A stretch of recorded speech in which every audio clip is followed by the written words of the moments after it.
Hello दोस्तों, तो कैसे हैं आप लोग। मैं मुबारिक खान स्वागत करता हूं आपका मुबारिक एजुकेशन में। और आज का हमारा टॉपिक है दोस्तों सेल डिवीजन का। याद नहीं आ रहा है कितने सी। दोबारा कैमरा रोल।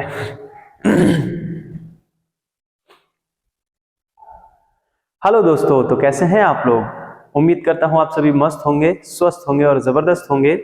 दोस्तों आज का हमारा टॉपिक है सेल डिवीजन का मियोसिस डिवीजन। ऐसी ऐसी टॉपिक कहा करो तेरो।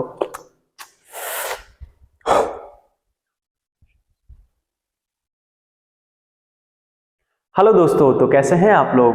मैं मुबारिक खान स्वागत करता हूं आपका मुबारिक एजुकेशन में। और आज का हमारा टॉपिक है meiosis cell division.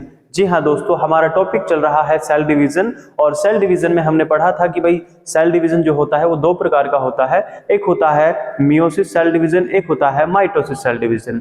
Mitosis cell division हम ऑलरेडी डिस्कस कर चुके हैं लास्ट क्लास के अंदर। अगर आपने वो वीडियो नहीं देखी है तो आप प्लीज जाके पहले वो वीडियो देखिए ताकि आपको ये चीजें बहुत आसानी से समझ में आ जाए। तो चलिए शुरू करते हैं। आज का हमारा जो टॉपिक है वो है मियोसिस सेल डिवीजन। दोस्तों जो सेल डिवीजन होता है माइटोसिस वाला और मियोसिस वाला, ये दो प्रकार का होता है। माइटोसिस के अंदर क्या होता है दोस्तों, ये जो माइटोसिस सेल डिवीजन होता है ये हमारे बॉडी के जो नॉर्मल सेल होते हैं, सोमेटिक सेल होते हैं, जितने भी हमारे बॉडी में सेल हैं उन सभी में कौन सा डिवीजन होता है, माइटोसिस डिवीजन होता है। लेकिन जो हमारा मियोसिस डिवीजन है ये only and only gamete cell में पाया जाता है। कहने का मतलब है जो रिप्रोडक्टिव ऑर्गन हमारे मेल के अंदर टेस्टिस होता है और फीमेल के अंदर ओवरी होता है, उनसे जो सेल बनती है, मेल के रिप्रोडक्टिव ऑर्गन से स्पर्म बनता है और फीमेल के रिप्रोडक्टिव ऑर्गन से क्या बनता है, ओवम बनता है, एग बनता है। ठीक है, तो एग और स्पर्म बनने के लिए जो प्रोसेस काम में आती है, जिस प्रोसेस से वो बनते हैं उसी को अपन मियोसिस सेल डिवीजन कहते हैं दोस्तों। ठीक है, तो बाकी जो स्पर्म और ओवम के बगैर, मतलब जो हमारी गैमेट सेल होती है, इनके बगैर जितनी भी हमारी बॉडी में सेल डिवीजन होगा वो सारा का सारा दोस्तों वो माइटोसिस सेल डिवीजन होता है। आई बात समझ में। चलिए आगे चलते हैं। जो मियोसिस सेल डिवीजन है दोस्तों, इसकी खोज की थी मोरे नामक वैज्ञानिक ने। ठीक है, फार्मर एंड मोरे नामक वैज्ञानिक थे, उन्होंने इसकी खोज की थी। उसके बाद में मियोसिस की बात करें अगर, तो मियोसिस में जो है एक सेल टूट करके 4 सेल का निर्माण करती है, जबकि जो माइटोसिस सेल डिवीजन होता है उसमें एक सेल से 2 सेल का निर्माण होता है। ठीक है, जबकि जो हमारी मियोसिस है इसमें एक सेल से 4 सेल बनती हैं। चलिए देखते हैं। हमने पहले पढ़ा था माइटोसिस सेल डिवीजन में कि उसके 4 पार्ट होते हैं, 4 टुकड़े होते हैं। ऐसे ही हमारे मियोसिस में भी हम पढ़ेंगे कि जो मियोसिस होता है उसको 2 भागों में बांटा जाता है दोस्तों। ठीक है, कैसे, एक तो होता है मियोसिस फर्स्ट और एक होता है मियोसिस सेकंड। तो मियोसिस फर्स्ट की अगर बात करें अपन, तो मियोसिस फर्स्ट जो है इसको अपन डिटेल में डिस्कस करेंगे दोस्तों। मियोसिस फर्स्ट जो होता है इसको 4 भागों में बांटा जाता है। पहला होता है प्रोफेज, दूसरा होता है मेटाफेज, तीसरा होता है एनाफेज और चौथा होता है टेलोफेज। ऐसा का ऐसा ही डिवीजन हमने माइटोसिस में भी पढ़ा था कि माइटोसिस के चार प्रोसेस होती हैं, 4 फेज होते हैं माइटोसिस सेल डिवीजन में। पहला प्रोफेज, दूसरा मेटाफेज, तीसरा एनाफेज और चौथा टेलोफेज। सेम टू सेम जो है फेज हमारे मियोसिस फर्स्ट के भी होते हैं, प्रोफेज, मेटाफेज, एनाफेज और टेलोफेज। लेकिन दोस्तों यहां पर जो समझने वाली बात है वो ये है कि जो हमारा मियोसिस फर्स्ट का प्रोफेज है इसके खुद के 5 स्टेजेस होते हैं, 5 फेज होते हैं, यही सबसे इंपॉर्टेंट है। उसके बगैर अगर आपको माइटोसिस आपने पढ़ लिया है और वो आपको समझ में आ गया है तो उसके बगैर आपको समझने वाली जो चीज है वो ये है, उसके बाद में आपको सारा कुछ अपने आप समझ में आ जाएगा। मियोसिस सेकंड जो है ये भी कंप्लीट बिना कुछ समझे आपको समझ में आ जाएगा। तो चलिए समझना शुरू करते हैं। देखिए ये आपको समझ में आ गया कि मियोसिस जो है ये हमारे गैमेट सेल में होता है। होता कैसे है, इसमें सबसे पहला आता है प्रोफेज दोस्तों। ठीक है, जो प्रोफेज होता है उसके 5 स्टेजेस होते हैं। कौन कौन से, एक होता है लेप्टोटीन, दूसरा होता है जाइगोटीन, तीसरा होता है पैकेटीन एंड चौथा होता है डिप्लोटीन एंड पांचवा होता है डाइकाइनेसिस। आई बात समझ में। ये 5 स्टेजेस होते हैं हमारे, किसके होते हैं, ये मियोसिस फर्स्ट के। चलिए ये तो आपको समझ में आ गया। अब समझते हैं हम डायग्रामेटिक प्रेजेंटेशन से। जो ये डायग्राम बनाए हुए हैं इनकी मदद से हम समझने की कोशिश करेंगे, आपको हर एक क्वेश्चन का आंसर आराम से मिल जाएगा, तो बिल्कुल बने रहिए। सबसे पहले बात करते हैं हम, ये हमारी एक नॉर्मल सेल है, ये बाहर वाली लेयर जो है सेल की लेयर है और उसके अंदर जो है इसमें न्यूक्लियस है। ठीक है, अपन यहाँ पर सेल के अंदर जो है सबसे पहले न्यूक्लियस का डिवीजन होता है, उसके बाद में साइटोप्लाज्म का डिवीजन होता है। तो सबसे मेन जो फोकस होगा वो न्यूक्लियोप्लाज्म के डिवीजन न्यूक्लियस के डिवीजन पे होगा हमारा। ठीक है, तो मान लीजिए ये न्यूक्लियस है अंदर वाला और इसमें जो सबसे पहला लेप्टोटीन फेज होता है, इसमें क्या होता है, लेप्टोटीन के सामने हमने लिखा हुआ है विजन, विजिबल। इसमें क्या होता है कि जो हमारे क्रोमोसोम होते हैं वो विजिबल होने लगते हैं, ठीक है, क्रोमोसोम जो है विजिबल होने लगते हैं।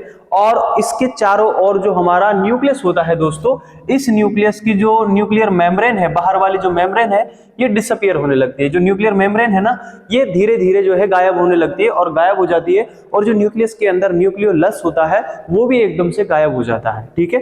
तो कहने का मतलब है जो हमारा लेप्टोटीन फेज होगा, इसमें क्या हो रहा है, मेनली इसमें विजिबल हो रहे हैं हमारे क्रोमोसोम, ठीक है।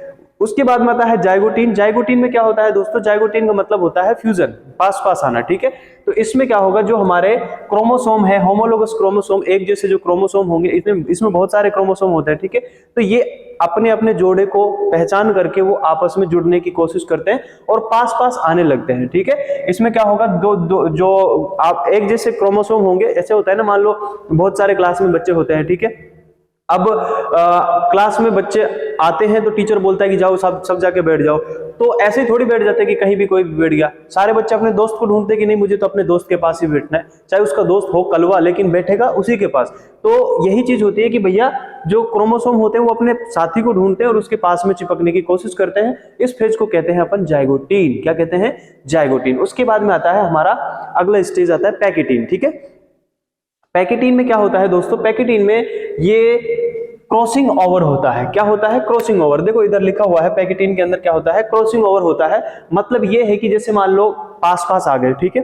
अब पास पास एग्जांपल के लिए समझ लीजिए, दो स्टूडेंट पास पास बैठे हैं, एक बेंच पे बैठे हैं। अब क्या कर रहा है, दूसरा वाला जो एक दो दोस्त हैं, उसमें से एक दोस्त क्या कर रहा है, अपने पैर को उठा के दूसरे के पैर पे टच कर रहा है। क्या कर रहा है, अपने पैर को दूसरे के पैर पे टच कर रहा है, क्रॉस ओवर कर रहा है उसके पैर को। मतलब जैसे मान लीजिए ये दो पैर है, तो ये एक इधर है एक इधर है, तो ये दोनों एक दूसरे को क्रॉस ओवर कर रहे हैं, एक दूसरे के ऊपर मतलब क्रॉस कर रहे हैं, ठीक है। तो इस वाले स्टेज को अपन बोलते हैं पैकेटीन स्टेज, जिसमें ये जो आपको दिखाई दे रहे होंगे यहाँ पे एक दूसरे को क्रॉस करने की कोशिश कर रहे हैं, जहां पे एक दूसरे को क्रॉस कर रहे हैं, इसको बोलते हैं दोस्तों पैकेटीन स्टेज, ठीक है। तो पैकेटीन तक आपको समझ में आ गया होगा। पहला लेप्टोटीन, लेप्टोटीन का मतलब जो है वो क्लियर होते हैं, विजिबल दिखाई देने लगते हैं, और यहाँ पर न्यूक्लियर मेम्ब्रेन जो है वो भी गायब हो जाती है। उसके बाद जाइगोटीन है। जाइगोटीन में जो है होमोलोगस जो क्रोमोसोम होते हैं वो पास पास आने लगते हैं। उसके बाद में जो पैकेटीन होता है उसमें वो अपनी आर्म को एक दूसरे पर क्रॉस करने लगते हैं। देन उसके बाद में आता है हमारा डिप्लोटीन स्टेज। कौन सा दोस्तों, डिप्लोटीन, ये वाला, ठीक है। डिप्लोटीन में हमने एक नाम लिखा हुआ है काइजमेटा फॉर्मेशन, ठीक है। तो डिप्लोटीन वाला जो फेज होगा इसमें बनता है काइजमेटा। काइजमेटा का मतलब भी समझेंगे। देखो काइजमेटा यहाँ पर क्या हो रहा है, यहाँ पर एक ऐसी स्ट्रक्चर बनी है कि एक आर्म दूसरे के आर्म पे बिल्कुल क्रॉस कर चुका है और एक बीच में जॉइंट बन गया है, ठीक है। बीच में क्या बन गया है, जॉइंट बन गया है। एग्जांपल के लिए ये एक आर्म है और ये दूसरी आर्म है, ठीक है।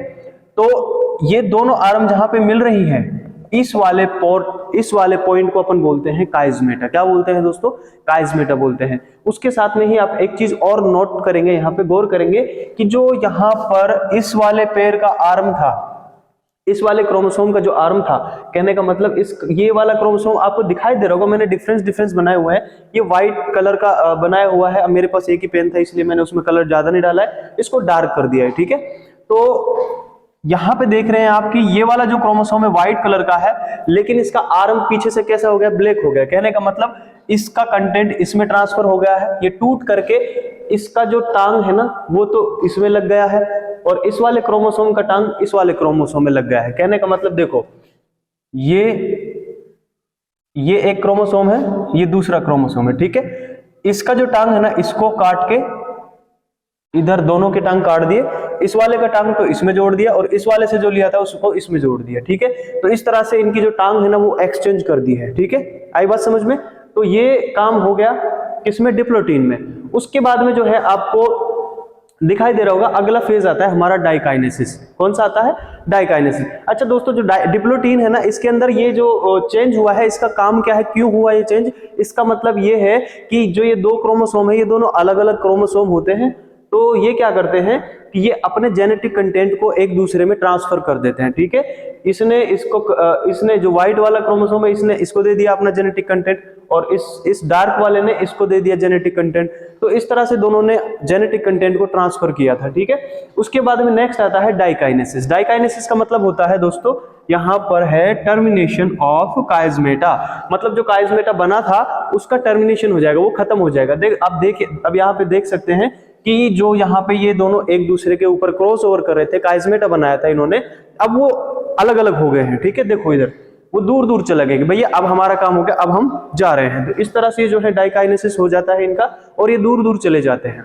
तो इस तरह से जो है हमारे प्रोफेज के 5 स्टेज जो है वो संपूर्ण हो जाते हैं, और प्रोफेज जो है कंप्लीट हो जाता है हमारा। ओके, उसके बाद में आता है हमारा मियोसिस फर्स्ट का मेटाफेज। कौन सा आता है? मेटाफेज। तो ये तो था प्रोफेज, उसके बाद में आ गया हमारा मेटाफेज।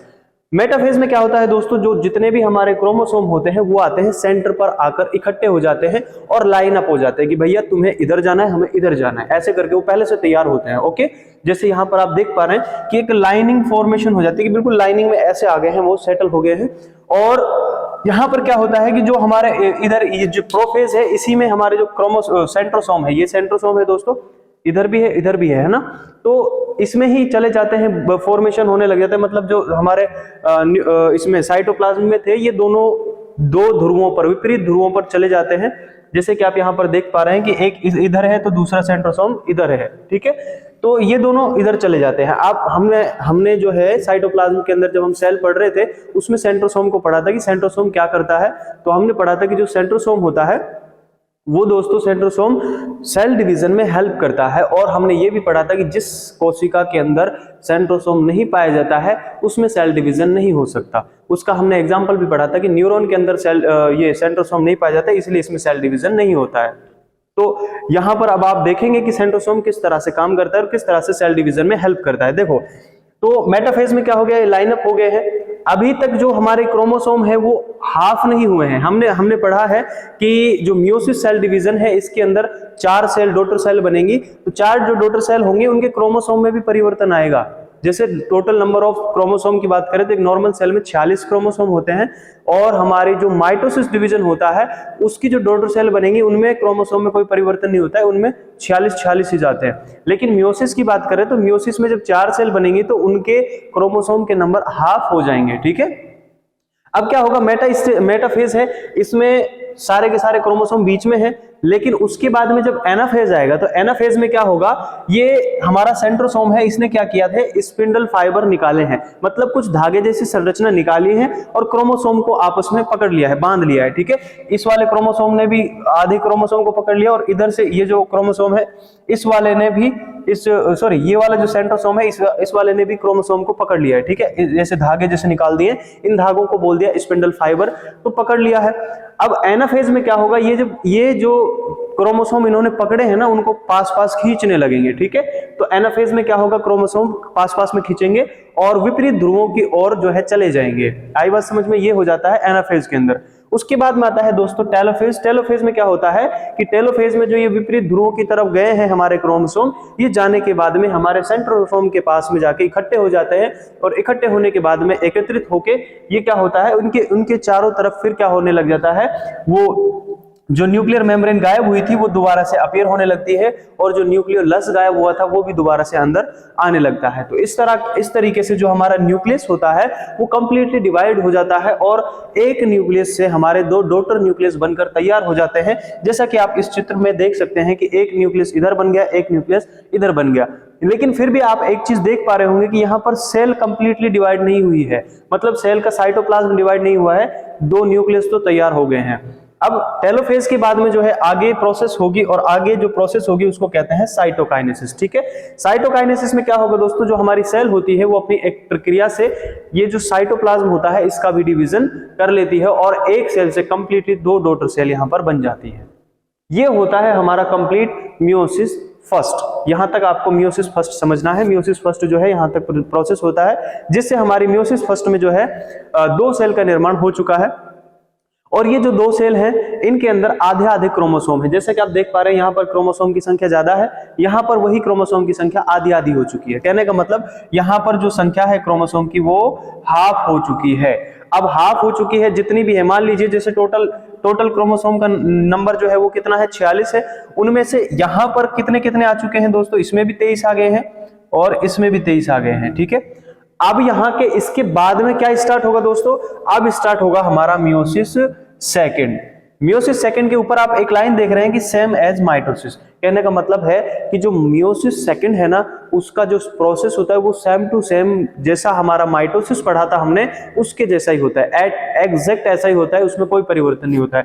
तो इसका मतलब आप ये भी समझ गए होंगे कि जैसे हमारे माइटोसिस के अंदर हम पढ़ रहे थे, माइटोसिस में हमने एक चीज समझी थी कि भैया ये हमारी पेरेंट सेल है जिसमें कितने क्रोमोसोम है 46, और दूसरी हमारी पेरेंट सेल है, ये हमारी पेरेंट सेल है, उनके अंदर भी क्रोमोसोम कितने होंगे 46 होंगे, मतलब क्रोमोसोम में कोई परिवर्तन नहीं आएगा। जबकि मियोसिस में हमने ऐसा पढ़ा है कि मान लीजिए ये हमारी एक गैमेट सेल है जिससे कितने सेल बनेंगे, जिससे 4 सेल बनेंगे और चारों में क्रोमोसोम की संख्या हाफ हो जाएगी, मतलब कितनी हो जाएगी, आधी हो जाएगी, 23 क्रोमोसोम हमारे इस सेल के अंदर प्रेजेंट होंगे। ठीक है, तो ये तो मियोसिस की बात हो गई थी। अब मियोसिस ने अपना काम कर दिया, यहां तक 23 जो क्रोमोसोम है वो तो बन गए हैं। अब मुझे बताइए इनको और हाफ तोड़ना है या फिर इतने ही चाहिए हमें अगली सेल में? आप लोग समझ गए होंगे कि हमें 23 ही चाहिए अगली सेल में। तो इसका मतलब है कि अब जो आगे डिवीजन होगा ना उनमें क्रोमोसोम परिवर्तन नहीं होंगे, क्रोमोसोम का जो परिवर्तन था ना वो हो चुका है, हाफ क्रोमोसोम यहाँ पे हो चुके हैं। अब क्या है, जितने 23 क्रोमोसोम इसमें है उतने ही क्रोमोसोम इससे जो सेल बनेगी, इससे जो 2 सेल बनेंगी, देखो इससे भी 2 सेल बनेंगे, इस वाले से भी 2 सेल बनेंगी। ठीक है, ये 2 सेल बनी है इस मियोसिस फर्स्ट से। अब ये जो मियोसिस फर्स्ट से 2 सेल बन गई है ना, इन 2 सेलों से 4 सेल बनेंगी। तो इससे जो 2 सेल बनेंगे ना उसमें 23 क्रोमोसोम होंगे, दोनों में 23 क्रोमोसोम होंगे, इसमें खुद में भी 23 है, आगे में भी 23 होंगे।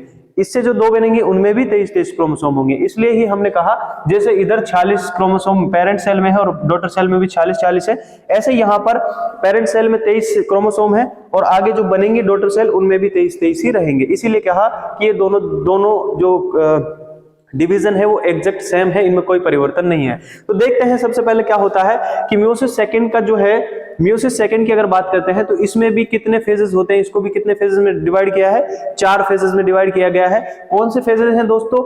फेजेस वही हैं हमारे प्रोफेज, मेटाफेज, एनाफेज, टेलोफेज, वही 4 फेज है। ठीक है, नाम बिल्कुल सेम है।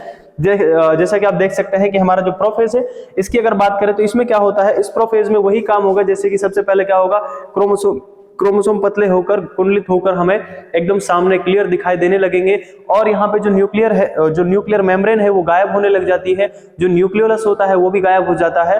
और उसके बाद में जो है हमारा अगला फेज आता है मेटाफेज, जिसमें हमारे जो सेंट्रोसोम है वो अपीयर होने लगते हैं, मतलब अपीयर क्या, वो दूसरे साइड में जाने लगते हैं और एक दूसरे के अपोजिट पोजीशन में खड़े हो जाते हैं और फिर इनसे जो है क्या निकलते हैं, स्पिंडल फाइबर निकलते हैं। उसके बाद में जो है ये स्पिंडल फाइबर है वो हमारे क्रोमोसोम से जुड़ जाएंगे। ये अब यहाँ पे देख सकते हैं आपकी क्रोमोसोम की संख्या आधी है। ठीक है, यहाँ पे ज्यादा थी, यहाँ पे कम हो गई है। ठीक है, तो अब क्या होगा, इस क्रोमोसोम से जुड़ेंगे और इधर से ये जो सेंट्रोसोम है ये इस क्रोमोसोम से जुड़ जाएगा, इधर से भी जुड़ गया, इधर से भी जुड़ गया। अब क्या होगा, अब ये जो मेटास्टेज है इसमें तो ये जुड़ गए हैं। ठीक है, अब आएगा एनाफेज। एनाफेज में क्या करेंगे, ये जो सेंट्रोसोम है, इधर भी सेंट्रोसोम इधर भी सेंट्रोसोम, ये क्या करेंगे, ये पुलिंग फोर्स लगाएंगे, खींचेंगे। किसको? ये खींचना चालू करेंगे हमारे क्रोमोसोम को। अब बेचारा क्रोमोसोम के इधर भी रस्सा बांध दिया, इधर भी रस्सी बांध दिए, तो क्या हो जाएगा, अब बेचारे को टूटना पड़ेगा। तो ये बेचारा क्या हो जाएगा, इधर से भी टूट जाएगा और ये टूट करके दोनों साइड में जो है विपरीत ध्रुवों की ओर जो है जाने लगेगा। ठीक है, तो एनाफेज के अंदर क्या होता है, जो हमारे क्रोमोसोम होते हैं वो एल शेप में या फिर यू शेप का या फिर वी शेप का टूट करके आगे की ओर जाने लगता है, मतलब क्रोमोसोम की ओर, सेंट्रोसोम की ओर जाने लगते हैं, विपरीत ध्रुवों की ओर जाकर के जो है इकट्ठे हो जाते हैं। और फिर इस एनाफेज के बाद में आता है टेलोफेज। टेलोफेज के अंदर फिर वही प्रोसेस होगी कि सारे क्रोमोसोम दोनों जगह इकट्ठे हो जाएंगे और जो न्यूक्लियर मेम्ब्रेन है वो दोनों साइड में अपीयर होने लग जाएगी और अपीयर होने के बाद में जो है 2 न्यूक्लियस का निर्माण हो जाएगा, 2 डॉटर न्यूक्लियस बन जाएंगे और इस प्रोसेस से जो 2 डॉटर न्यूक्लियस बनेंगे उसके बाद में इसमें साइटोकाइनेसिस की प्रोसेस से दो जो है साइटोप्लाज्म डिवाइड होगा और 2 सेल बन जाएंगे। आई बात समझ में? तो इस तरह से जैसे इस सेल से 2 सेल बनी, ऐसे ही इस सेल से भी 2 डॉटर सेल बनेंगी और इससे भी 2 डॉटर सेल बन गई। तो इस प्रकार से यहाँ पर 4 डॉटर सेल बन गई। इस तरीके से आपने जो है ये देख लिया कि भैया हमारा जो मियोसिस फर्स्ट है वो क्या होता है, मियोसिस सेकंड है वो क्या होता है, और जो हमारा माइटोसिस है वो हम लास्ट क्लास में पढ़ चुके हैं। अगर नहीं देखा है तो देख सकते हैं। आपकी जो एक चीज रह गई थी वो मुझे फिर से एक बार बतानी है आपको, वो ये रह गई थी कि ट्रिक कुछ थी मैंने जो बनाई है कि आपको बताने के लिए, वो है एक तो हमारा जो माइटोसिस डिवीजन है या फिर मियोसिस डिवीजन है, इन दोनों के ही स्टेज हमें याद करने हैं। तो उसके लिए हमारे पास एक ट्रिक अवेलेबल है। देखो आप यहां पे देख पा रहे हैं जो माइटोसिस डिवीजन है उसके 4 स्टेजेस होते हैं। पहला है पहला है प्रोफेज, दूसरा है मेटाफेज, तीसरा है एनाफेज, चौथा है टेलोफेज। 4 स्टेज, वही स्टेज हमारे मियोसिस फर्स्ट के हैं।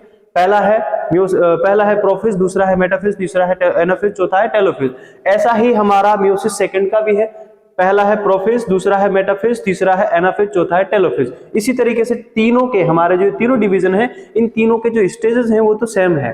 बस जो हमारा मियोसिस फर्स्ट है इसके प्रोफेज के अलग फेज हैं, वो अलग बात है। ठीक है, तो हम सबसे पहले इनके जो फेज हैं हमारे मियोसिस फर्स्ट के, मियोसिस सेकंड के या फिर माइटोसिस के जो फेज हैं उनके याद रखने की एक ट्रिक बता रहा हूं। अगर आपको इस स्टेजेस के नाम को याद रखना है तो एक बात याद रखना कि कभी प्यार मत करना। क्या करना है? कभी प्यार मत करना है। देखो दोस्तों, ये ट्रिक है, आपको प्यार कर सकते हैं, आप प्यार के लिए किसी चीज की मना नहीं है। मैं कह रहा हूं कि प्यार मत करना, प्यार इसलिए मत करना, कहने का मतलब ये ट्रिक है। ठीक है, तो मैं आपको बता देता हूं प्यार मत करना क्या ट्रिक है, वो कैसे है ट्रिक। प्यार मत करना, प्यार मत करना में अपन इधर ले लेते हैं P, मत लिखते हैं अपन ऐसे, कैसे लिखते हैं? MAT, ऐसे लिखते हैं ना। बस यही ट्रिक है हमारी। देखो प्यार और मत करना, इसमें PMAT, यही आपको याद रखना है। प्यार से बना P मतलब हो गया हमारा प्रोफेज, मत से बना M से बना हमारा मेटाफेज, और A का मतलब होता है एनाफेज और T का मतलब होता है टेलोफेज। तो आई होप आपको ये बात समझ में आ गई होगी। उसके बाद में कुछ स्टेजेस जो हमारे प्रोफेज के हैं इनको भी याद करने की मेरे पास ट्रिक है। अगर आप कहें तो मैं आपको वो भी बता दूं, तो चलिए आप वो भी सुन लीजिए। इसकी जो स्टेजेस की जो हमारे पास ट्रिक है वो ये है कि अगर आपको मियोसिस फर्स्ट के प्रोफेज के टाइप को याद करना है तो उसके लिए मेरे पास जो ट्रिक है वो ये है कि ले जा प्यार, ले जा प्यार, डॉन दोबारा